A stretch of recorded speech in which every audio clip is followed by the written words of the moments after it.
Why do humans have a desire to go up and over and not around? For some, it's not just about going against the tide, but also being over their doubts about the world and knowing that they can make it better.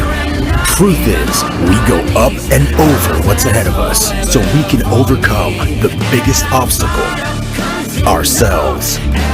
New Ford Ranger FX4 Max. Live the Ranger life.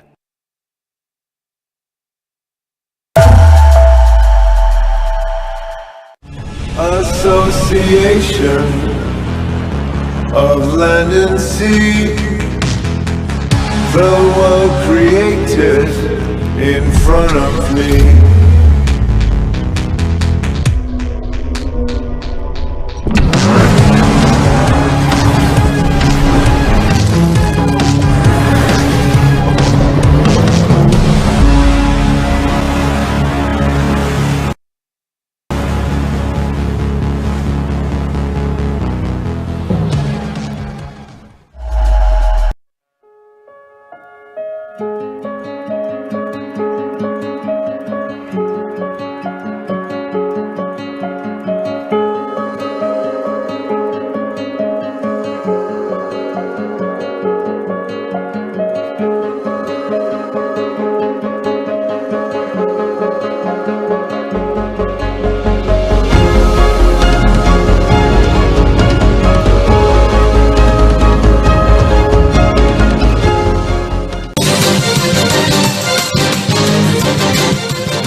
Narito na mga malalaking balitang Central Luzon ngayong araw.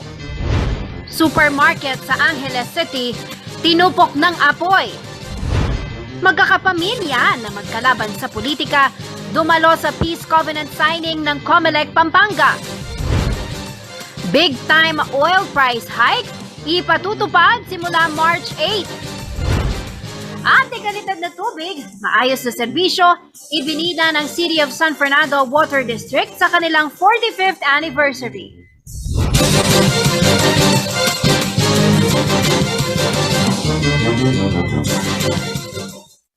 Magandang gabi ka rehiyon, ako po si Jennifer Salenga. Oras na para sa mga maiinit na balitang Central Luzon. Nasunog po ang Airland Supermarket sa Barangay Santo Rosario, Angeles City. Pasado alas 8 kagabi, March 6, nagtawag ng insidente sa mga tauhan ng Bureau of Fire Protection o BFP sa syudad. Ayon po kay Fire Officer 3 Armando M. De Leon ng Bureau of Fire Protection ng Angeles City, patuloy pang inaalam ang pinagmulan ng nasabing sunog. Sa panayam kay De Leon sa CLTV News kanina alas 3 ng hapon, hindi pa naidedeklarang fire out ang apoy bagamat under control na raw ito. Wala namang napabalitang nasaktan at agad na ihika sa mga residenteng nakatira malapit sa nasunog na supermarket. Agad din pinag-utos ang pagsasara sa Santo Etiero Street upang magbigay daan sa mga fire brigade at engine ng BFP. Ilan po sa mga tumulong ay ang mga firefighter mula sa Volunteer Fire Brigade ng Mabalacat City Fire Department, Magalang, Bacolor, Santa Rita at Porac Fire Department at iba pang nagmula sa kalapit na bayan. Ito na ikalawang pinakamalaking sunog na naitala ng BFP sa lungsod ngayong taon.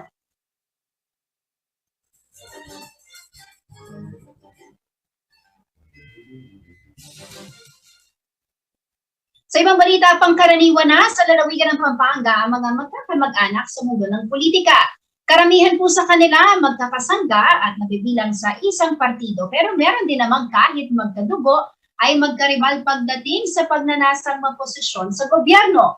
Narito po ang report.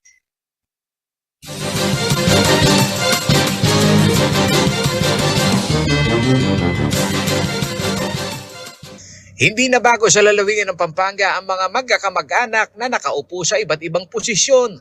Sa Kapitolyo na lamang halimbawa, Gobernador si Dennis Delta Pineda habang Vice-Gobernador naman ang kanyang ina na si Lilia Baby Pineda. Matatandaang nagpalit lamang ng pwesto ang dalawa matapos ang 3 termino ni Vice Governor Lilia bilang gobernador.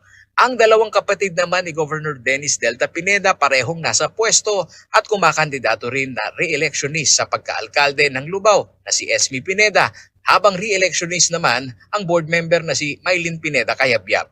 Kung ang pamilya Pineda gaya ng ibang pamilya ay may magkakasangga sa politika, mayroon din namang magkakatunggali ang iba. Pinaglalabanan pa ang isang posisyon. Sa bayan ng Santa Rita, 2 salalila ang pagpipilian sa listahan ng mga tumatakbong alkalde. Una sa balota ang pangalang Art Salalila, habang kasunod naman ang pangalan ni re-electionist Mayor Daggy Salalila. Ang problema sa aming pamilya, ito parang friendly game lang naman ito eh. Ayon kay Mayor Salalila, manalo man o matalo ang mahalaga. Salalila pa rin ang maluluklok sa pinakamataas na pwesto sa munisipyo. Kung sino man ang manalo rito, okay lang. Ako, manalo-matalo, okay lang ako. At least ang mananalo rito, siguradong Salalila siya. Kumpara naman sa nakaupong alkalde na si Mayor Daggy ay friendly game lamang ang maituturing na paglalaban nilang magkapatid sa eleksyon. Tila iba naman ang pagtingin dito ni Mayoral Aspirant Art Salalila. Hindi namin pinag-uusapan ng politika sa bahay para hindi na lalong lalagi pa yung gap namin. Basta ang ano namin, yung posisyon namin para anong balik yung panunong ko ng Santa Rita para pagbago ang palakid sa bayan ko. Ganun lang ang intention ko.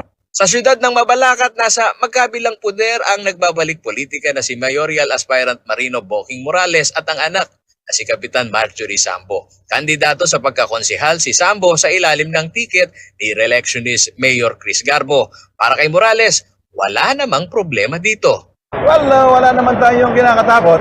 Ang importante siguro ay pagdasal natin ito sa buong may kapal na sana ay walang mangyayaring untoward na incidents dito sa ating bayan, dito sa ating probinsya, dito sa Pampanga at sa buong Pilipinas. Yan ang pagdarasal natin. God is good and God is love. Paulo G. Santos, CLTV News.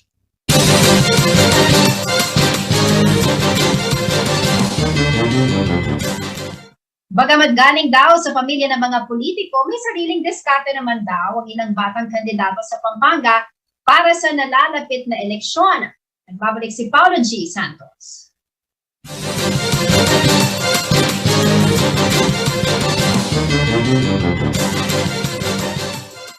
Majority are young bloods.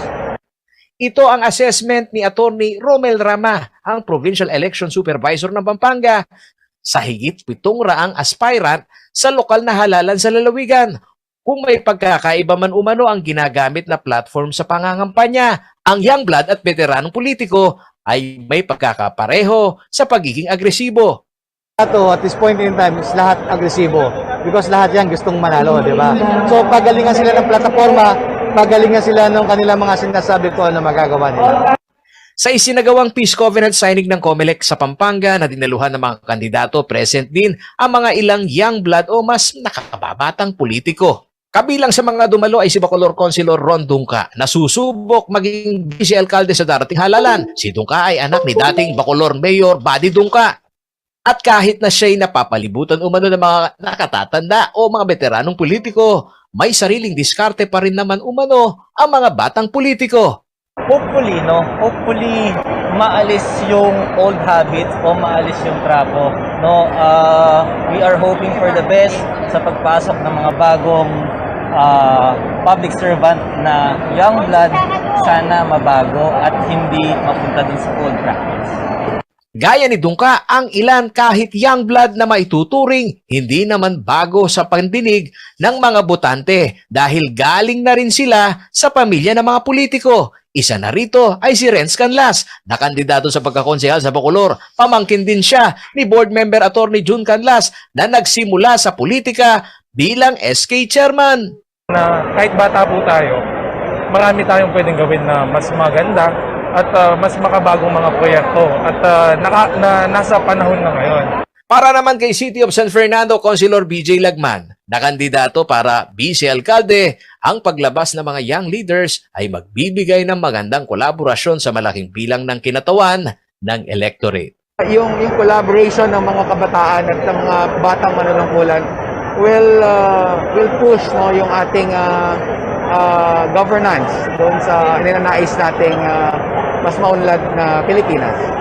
Paolo G. Santos, CLTV News.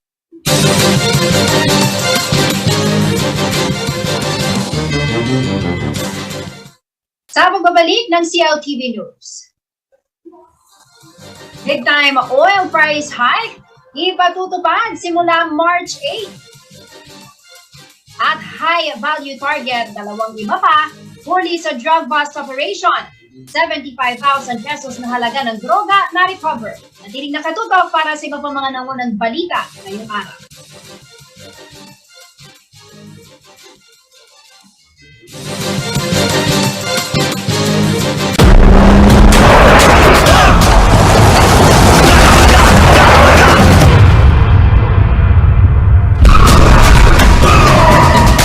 The new Mitsubishi Strada Athlete. Unleash the athlete.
America's best-selling truck is here.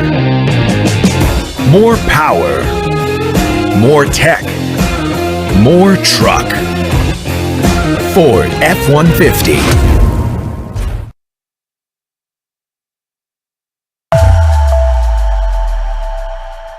Ang bawat dagok ng buhay ay gagaan kapag may isang senador na laging handang tumulong sa iyo, kasama mo sa hirap man o ginhawa. Noon at hanggang ngayon. Maraming salamat po, Senator Mig Zubiri, sa pagdamay mo sa oras ng aming pangangailangan. At aalalay sa iyo sa pagsalubong sa bagong bukas. The most time senator that I know in the Philippine Senate. Senador Mig Zubiri, trabahador nyo sa Senado.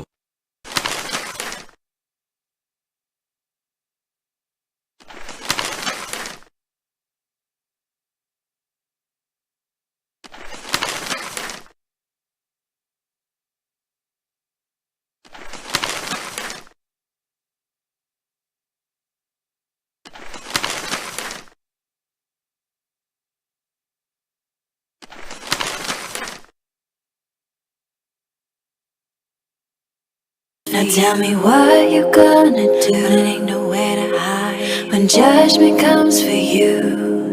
Let's see you at the crossroads, so you won't be lonely. See you at the crossroads, crossroads. See you at the crossroads, so you won't be lonely. See you at the crossroads, crossroads. See you at the crossroads.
Nagbabalik ang CLTV News. At sa iba pang mga nangungunang balita, isa na namang taas singil sa ilang produktong petrolyo po ang nakaambak para sa linggong ito. Nauna nang nag-anunsyo ang Caltex Philippines ng pagtaas ng kanilang presyo simula alas 12 ng madaling araw ng March 8. Samantala, ang Shell Philippines, KKK Turbo Fuel Corporation at Sea Oil ay magtataas po ng presyo 6 a.m. sa parehong araw, habang 4 p.m. naman ang clean fuel. Hanggang 3 pesos and 60 centavos ay inasahang dagdag sa kada litro ng premium at unleaded gas, habang 5 pesos and 85 centavos naman sa diesel at 4 pesos and 10 centavos sa kada litro ng kerosene. Ayon po sa Shell Philippines price update, dahilan sa mga naging adjustments ang market premium o mas mahigpit na pandaigdigang supply, maging ang mas mataas sa CME o cocoa metal ester price ng diesel. Tiniyak naman ni Department of Energy Secretary Alfonso G. Cusi ang sapat na supply para sa pangangailangan ng bansa sa gitna ng Ukraine-Russia conflict. Gayunpaman, pinalalahanan niya ang publiko sa hindi maiiwasang pagtaas ng domestic prices, dulot pa rin po ng direktang epekto ng nasabing krisis sa international oil markets.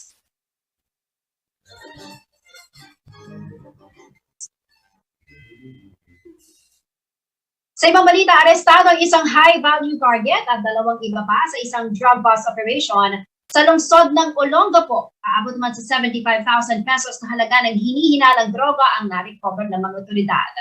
Narito ang detalye.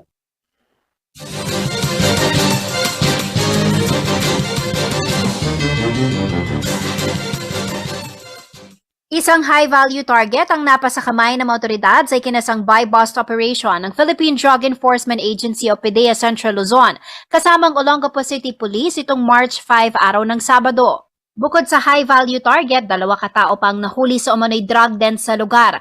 Ang mga nahuli na sina Menandro Manuel na siyang nasa target list at tinaguriang high-value target, 43 years old at residente ng Amapola Street, Barangay Santa Rita, Olongapo City. Arestado rin sina Angelo Liames, 19 anyos, ng Barangay Calapacuan, Zubik, Zambales. At Ashley Maroto, 20 years old, na residente naman ng Barangay Gordon Heights, Olongapo City. Alas 5:50 ng hapon nang salakay ng mga otoridad ang umano'y drug den na ino-operate ni Manuel na kumpiska sa operasyon ng 6 na maliit na heat-sealed transparent plastic sachet na naglalaman ng hinihinalang droga na may street value na 75,900 pesos, assorted drug paraphernalia at buy-bust money.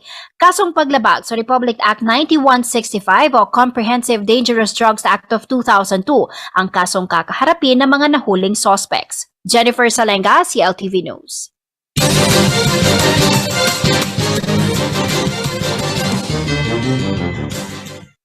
katao na naharap sa iba't ibang kaso ang naaresto sa magkakahiwalay na operasyon ng kapulisan sa Central Luzon. Samahan natin si Angelica Cara sa kanyang pagloronda sa rehiyon.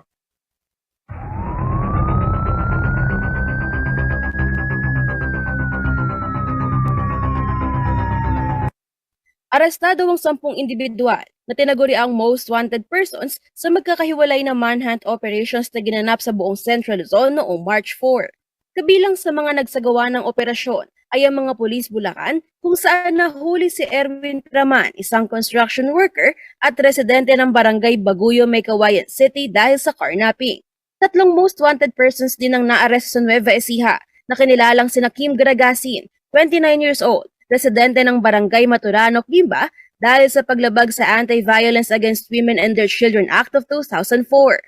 Raymiel De Castro, 28 years old, ranked 10 most wanted person sa Talavera para sa qualified theft, at si Ricardo Mandilag alias Rekrek, 45 years old, na rank 1 most wanted person sa Science City of Muñoz dahil sa panggagahasa.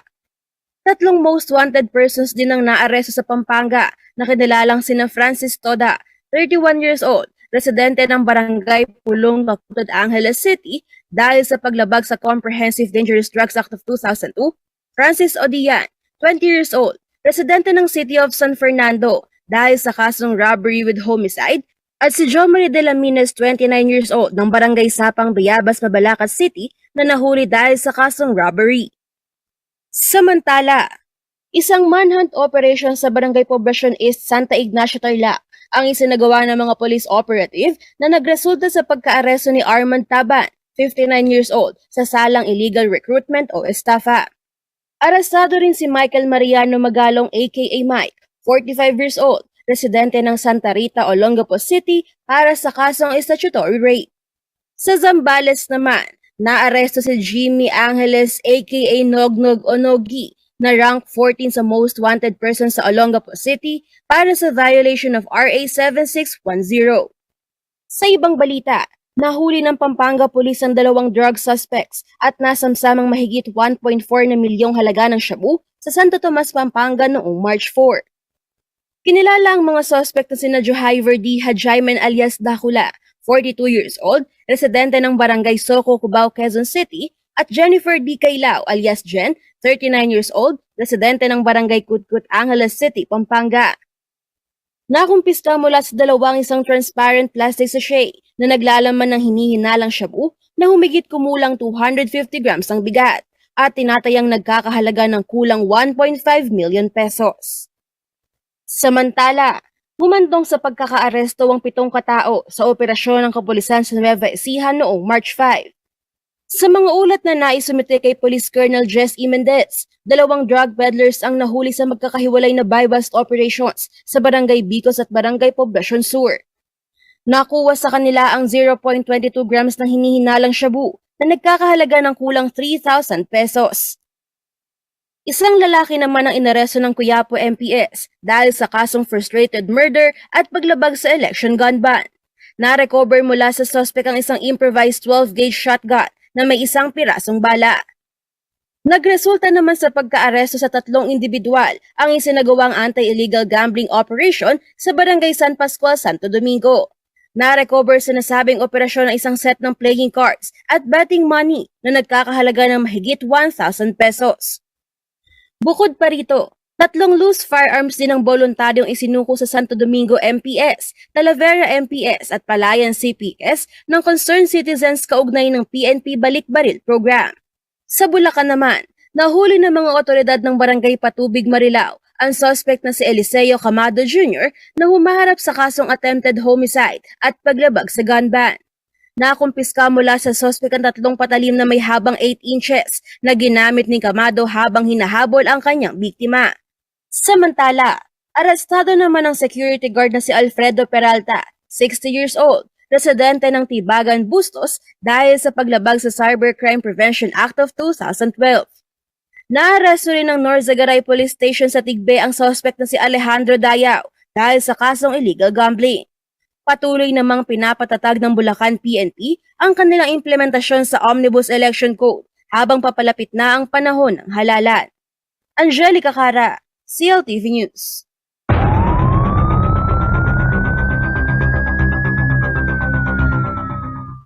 Sa pagbabalik ng CLTV News. Senior citizens, prioridad sa ika-4 na mass vaccination drive ng gobyerno. In-person graduation, dapat nang payagan ayon kay Senator Win Gatchalian. Pending disqualification case si Marcos Jr. dapat na raw desisyonan ng COMELEC. Piling nakatutok at mag-public.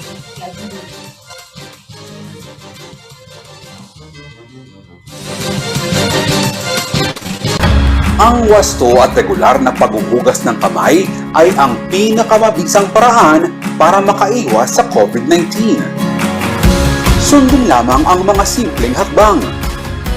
Hugasan ang inyong mga kamay gamit ang sabon at tubig. Kuskusin mabuti ang inyong mga kamay. Magsimula sa palad hanggang sa pagitan ng mga daliri at likod ng kamay. Gawin ito sa loob ng 20 segundo.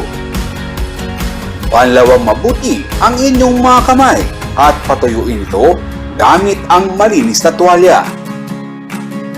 Laging tandaan, ang tubig ay sandata laban sa COVID-19.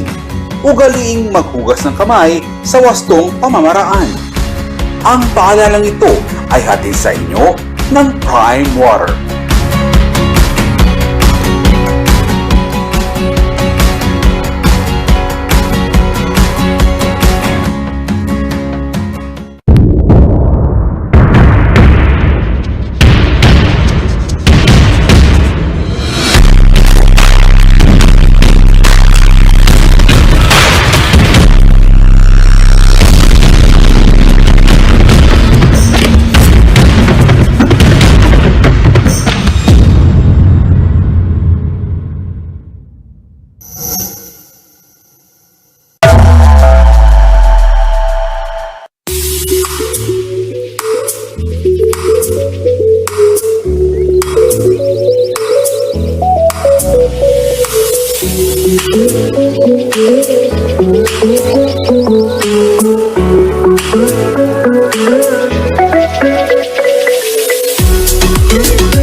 Love is not a miracle nor a fantasy. It is the very fabric that holds life together. What gives meaning to our life?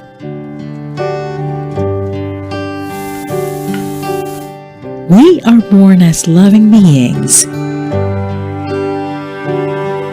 and we can deepen our love through practice and intention. The more we cultivate loving, the more love there is in our life. Discover all that life and love has to offer.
I am Bianca, and welcome to Sensei. This program aims to feature people sharing their skills and talents to the church. Our Sensei will share their stories, journey, and will give us some tips about their forte. So don't forget to join us as we explore, learn, and improve here in Sensei. For more updates, don't forget to visit our social media accounts. See you soon on CLTV.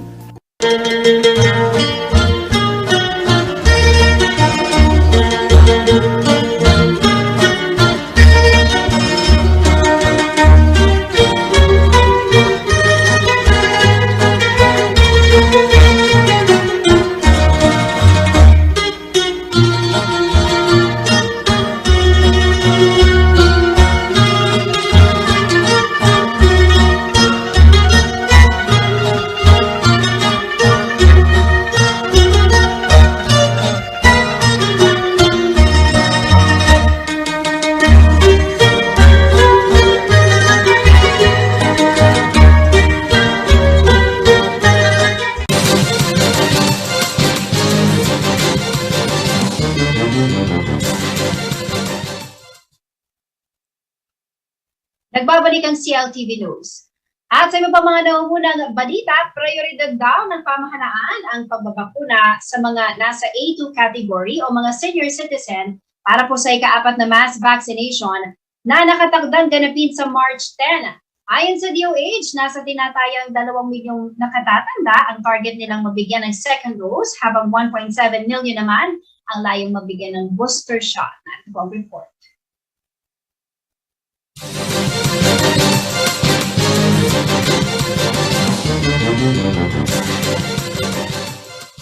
Prioridad daw ang mga senior citizens sa ika-4 na malawakang vaccination drive kontra COVID-19 ng pamahalaan. Ito ang sinabi ni Health Undersecretary at National Vaccination Operations Center Chairperson Mirna Kabutahe.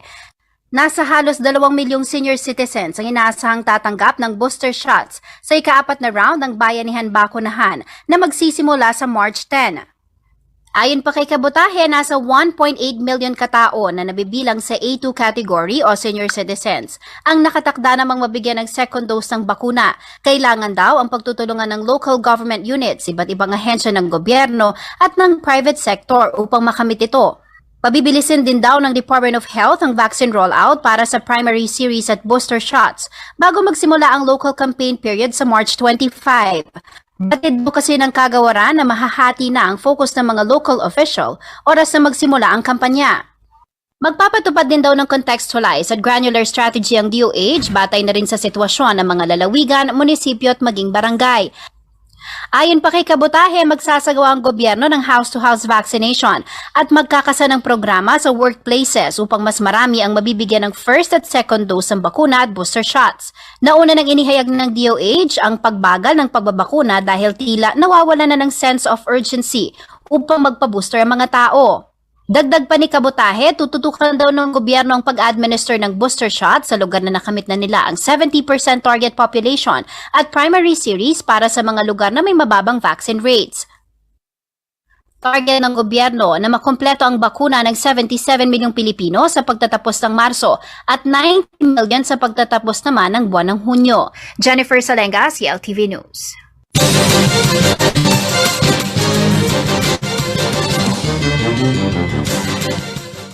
Naniniwala daw si Senator Win Gatchalian na napapanahon na para payagan ng mga mag-aaral na magdaos ng in-person graduation. Ito'y matapos isa-ilalim ang iba't ibang lugar sa bansa sa Alert Level 1 status kaugnay ng COVID-19 response. Narito ang detalye.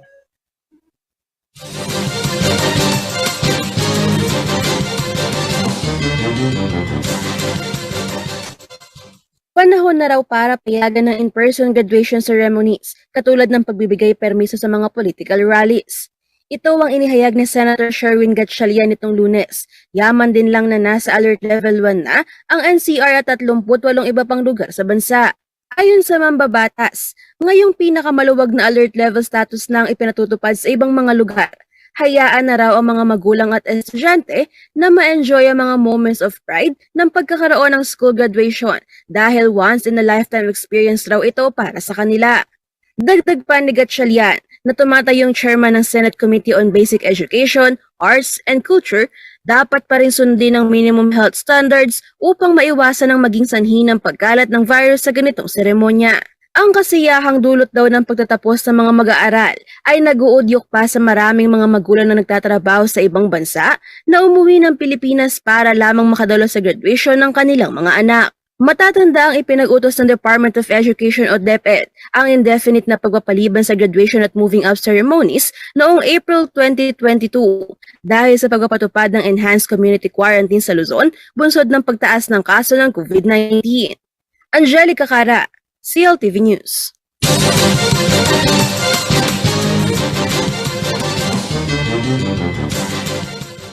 Isang grupo ng mga Ilocano ang nananawagan sa Commission on Elections na pabilisin na ang paglalabas ng desisyon sa disqualification case na kanilang inihain laban sa kababayan na si Ferdinand Marcos Jr. Ito'y upang malaman daw nila ang susunod na hakbang kaugnay ng kaso lalo't nalalapit na eleksyon. Narito po ang report.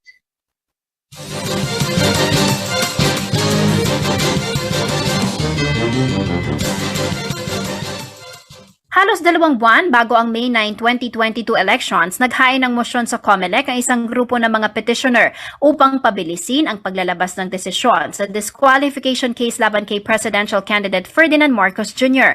Ayon kay Attorney Ray Paulo Santiago, counsel ng Pudno nga Ilocano, ang disqualification case na kanilang inihain noong Disyembre ng nakaraang taon ay nakabinbin pa rin ngayon sa COMELEC 2nd Division. Ang Pudno nga Ilocano ay grupo ng mga residente mula sa tinaguriang Solid North, ang hometown at baluarte ng pamilya Marcos. Lumabas na raw ang resolusyon sa ibang kaso sa 1st Division pero medyo natatagalan daw sa 2nd Division. January 17 ang ihain ng memorandum subalit hanggang sa kasalukuyan ay hindi pa rin umano naglalabas ng resolusyon ng poll body. Paliwanag ni Atty. Santiago, kailangan daw nilang mga petitioners ng katiyakan kaugnay sa resolusyon ng kanilang petisyon upang malaman kung dapat pa itong dalhin sa Anbank o sa Korte Suprema. Para naman sa mga botante, mahalaga raw na malaman nila kung qualified ba ang respondent na si Marcos Jr. Ito raw ang dahilan kung kaya't napilitan silang mag-file ng motion to resolve dahil wala raw silang naririnig mula sa COMELEC. Nakasaad sa kanilang inihain na kaso ang hatol na guilty kay Marcos Jr. para sa tax evasion case matapos itong hindi mag-file ng income tax returns at magbayad ng karampatang deficiency taxes mula 1982 hanggang 1985. Nauna na ibinasura ng COMELEC 1st Division ng Consolidated Disqualification Cases na inihain ng Akbayan Party List Group, National Commission on Muslim Filipinos Commissioner Abubakar Mangilen at martial law survivor sa pamagitan ni Bonifacio Ilagan. Dinismiss din ng COMELEC 2nd Division ang petisyon upang kanselahin ang COC ni Marcos na inihain naman ng anti-Marcos regime activists na pinangunahan ni Task Force Detainees of the Philippines Chair Father Christian Buenafe at iba pang petisyon na final na isang Tiburcio Marcos. Jennifer Salenga, CLTV News.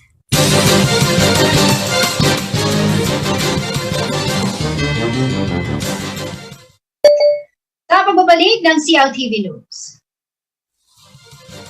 Dekalidad na tubig, maayos na serbisyo, ibinida ng City of San Fernando Water District sa kanilang 45th anniversary. Manatiling nakatutok at magbabalik. CLTV News.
Sa haba po ng traffic sa EDSA, pabayaan ko po na umihit. Madalas po nakakaranas ako ng pananakit ng aking bewang. Ang findings po sa akin ay nagkaroon po ako ng kidney stone. Dahil sa kidney care, ang problema ko sa kidney ko, solved na. Kayang-kaya ng kidney care. Ang kidney care, hindi gamot, hindi dapat gamitin panggamot sa anumang uri ng sakit. In the Philippines, one of the first non-life insurance companies that established its head office outside Metro Manila emerged. Strength, integrity, and with a proven track record of service in the countryside. Join the journey to our third decade. Corporate Guarantee. We value our commitment.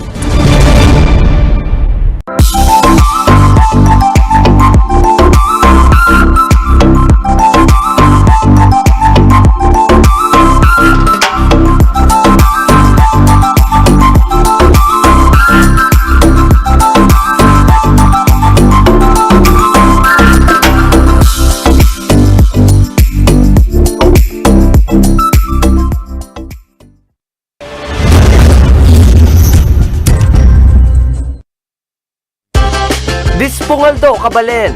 Malyari mo na lang albente ang paborito mong programa kening CLTV 36 uli dareng ke katamong cable partners. Keng ACCTN, King Analog Channel 75 at King Digital Channel 71.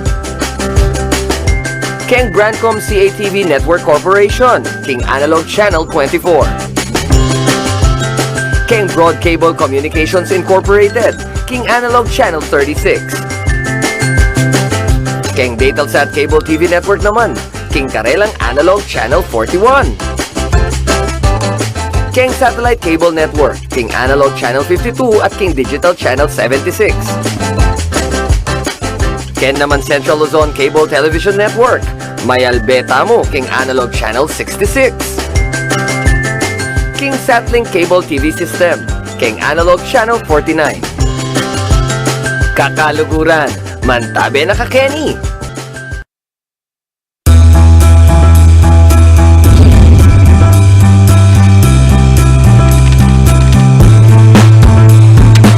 Inspirational success stories of business leaders and entrepreneurs. Live and love local as we discover and promote local businesses in the region. Out with business as usual, in with business unusual. Join me, Colette Hanson Nizon, every Wednesday, 7 p.m. only here on CLTV.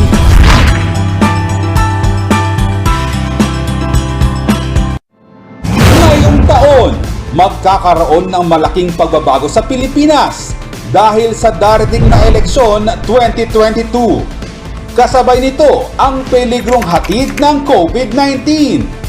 Kaya naman telebisyon at social media ang ilan sa pinagkukuhanan ng impormasyon ng mga tao patungkol sa iba't ibang paksa gaya ng political, social at general knowledge. Isa na rito ang mga impormasyong kumakalat patungkol sa mga kandidato sa pagkapangulo. Napakaraming kumakalat na misinformation o mga peking impormasyon na mula sa iba't ibang published post sa iba't ibang social media platforms. Ang CLTV ay naninindigang maghahatid sa inyo ng mga fact-check na impormasyon dahil naniniwala kami na karapatan ninyo na malaman ang totoo. Kaya piliin ang totoo, piliin ang tama.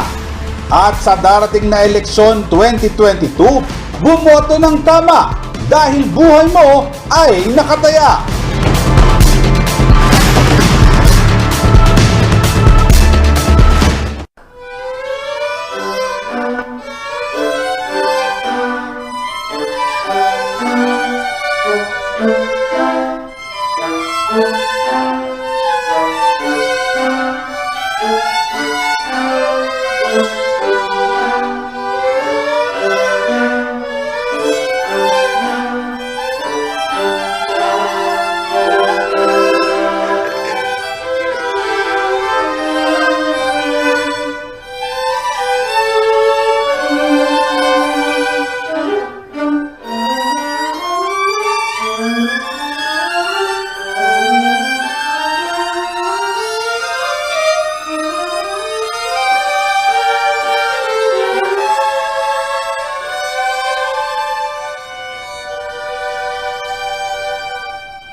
Nagbabalik ang CLTV News.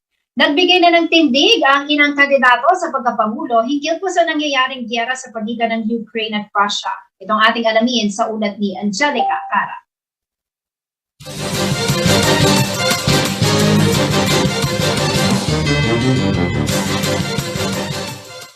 Halos 2 linggo na nang magsimulang lusubin ng Russia ang Ukraine.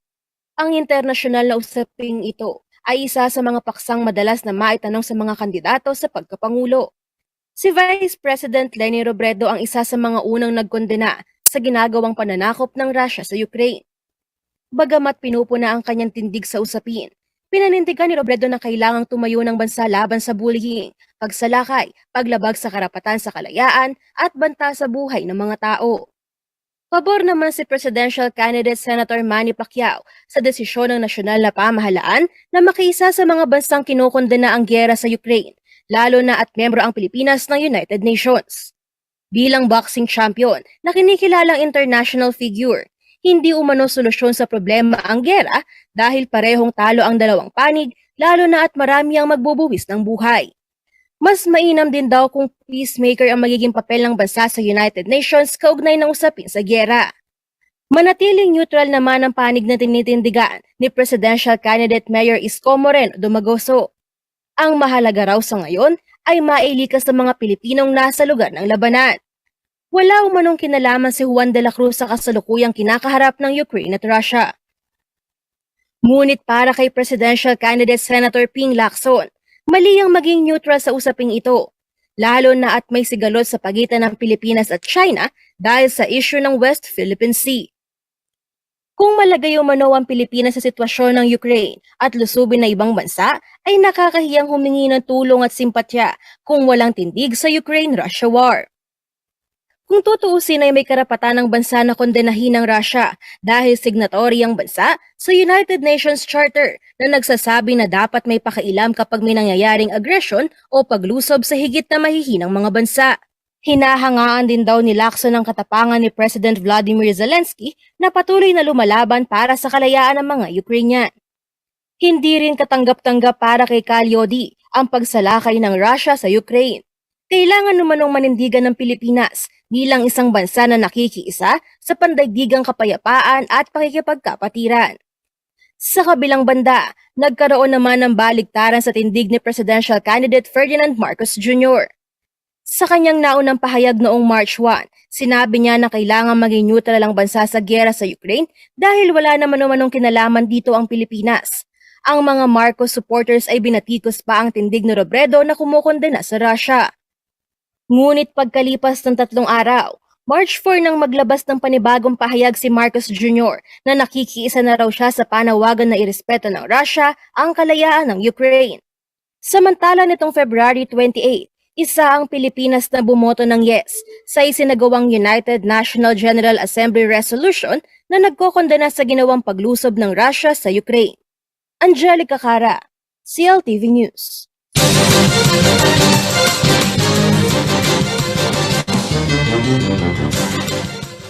Nasa mahigit 57,000 households sa syudad ng San Fernando, Pampanga ang sinusuplayan ng tubig ng Prime Water City of San Fernando Water District.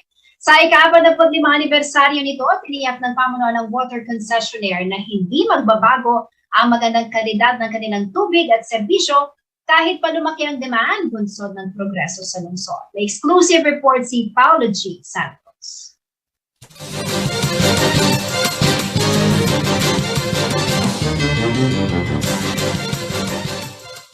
Sinimulan sa isang misa na pinangunahan ni Archbishop Emeritus Pasiano Aniceto ang pagdiriwang ng 45th founding anniversary ng City of San Fernando Water District o CSFWD. Hindi lamang ito isa sa pinakamatandang water concessionaire sa Pampanga, kundi institusyon na rin sa pagkakaloob ng serbisyo at malinis na tubig sa mga Fernandino. Ayon kay George Gumba, General Manager ng San Fernando Water District na ngayon nasa joint venture ng kumpanyang Prime Water, maituturing na milestone ang pag-unlad ng kanilang kumpanya kasabay ng progreso ng pinaglilingkurang syudad. Bukod kasi sa malaking demand sa mga establishmento sa kapital ng Pampanga, higit 57,000 na rin umano ang mga household and consumer nito na inaasahang aakyat pa sa bilang na 60,000 bago matapos ang taon. Ang ating may pagmamalaki dyan is we were able to expand our services. Napakabilis kasi yung development ng ating syudad. Unexpected yun. We are more than 57,000 households as of now. And maybe at the end of the year is 60,000. Ayon kay Gumba, may mga hakbang na rin sila upang higit na mapabuti pa ang pumping station ng kanilang deep well system. At ngayong malaki ang demand sa water supply, tiniyak nitong hindi maapektuhan ang maganda nilang serbisyo at dekalidad na tubig para sa mga Fernandino. So one of our milestone yung talaga yung kung may observe nyo na, mapapansin nyo, napaganda na natin yung serbisyo natin. Samantala, pinuri naman ni City of San Fernando Councilor Reden Halili ang magandang partnership ng CSFWD at Prime Water na naging susi para makasunod ang concessionaire sa itinakda ng batas gaya ng pagtatayo ng water treatment facilities. Pero doon sa ginagawang water treatment ng prime water, yung tubig na galing sa septic tank, tubig na galing sa palengke, tubig na galing sa kanal, pwede na nating i-treat yan. Naniniwala rin si City Engineer Anel David na higit na makabubuti para sa lungsod at mga Fernandino ang joint venture sa pagitan ng Prime Water at CSFWD. Ito'y bunsod umano ng pagkakaroon ng maayos na maintenance system sa mga areas of development ng syudad na sakop naman ng massive infrastructure ng national government. Yung milestone na nakikita ko is, I think isa yung pagpapartner nila with Prime Water kasi nakita natin ngayon na talagang parang sumabay sila sa build. So lahat ng mga area ngayon gusto nilang magkaroon na rin ng mayroon silang mga pipe laying works. So talagang gusto nilang lumawak ang coverage ng mga concessionaire nila. Kaya congratulations sa Water District. Malaki rin daw ang naging ambag ng lumalawak na operasyon ng Prime Water CSFWD sa lokal na ekonomiya ng syudad. Ayon yan kay dating Business Licensing Permit Chief Joseph Garcia. Lalo na marami tayong mga subdivisions yan, halos nakakolekta lahat sa kanila. Malaki mo revenue na binibigyan na tulong sa city government. Nagpapasalamat naman ang pamunuan ng Prime Water CSFWD sa publiko na walang sawang tumatangkilik sa kanilang serbisyo. Asahan umano na higit pa nilang pag-iibayuhin ang kanilang tapat na serbisyo sa darating na panahon upang mabigyan ng akses sa malinis na tubig ang bawat pamilyang Fernandino. Paulo G. Santos, CLTV News.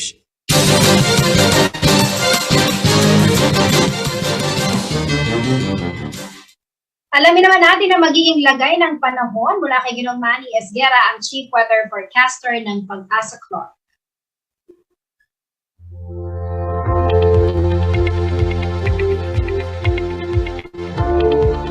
Narito po magiging taya ng panahon sa susunod na 24 oras. Isang low pressure area po ngayon ang namataan sa may layong 135 kilometers. Diyan po sa may silangan, Hilagang Silangan na Hinatuan, Surigao del Sur. Sa ngayon po ay maliit naman po yung tsansa na mabuo bilang itong isang ganap na bagyo. Pero ang Bicol region po, Visayas, Caraga, Northern Mindanao, Zamboanga Peninsula, Davao region, Marinduque at Romblon ay magiging maulap ang pawirin na may inaasahan pa mga kalat-kalat ng mga pagulan, pagkidlat at pagkulog dulot po ng LPA. Samantala po ang Metro Manila at malalabing bahagi pa ng bansa, kasama na po dito ang Pampanga, ay bahagya hanggang sa kuminsan ay magiging maulap din ang papawirin. Meron na